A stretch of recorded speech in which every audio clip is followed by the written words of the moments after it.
we divide 766 by 5 in a long division method. 5 times 1 is 5. On subtracting, we get 2.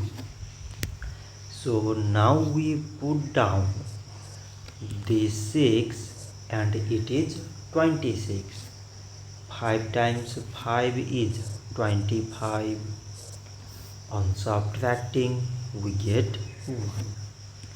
So again we put down the 6 and it is 16.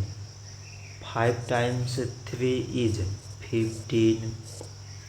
On subtracting, we get 1.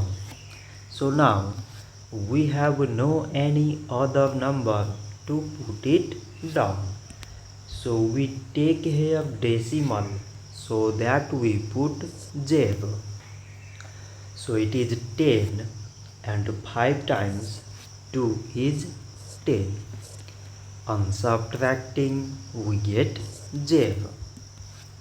So 766 divided by 5 is 153 decimal 2. So this much for today and thanks for watching.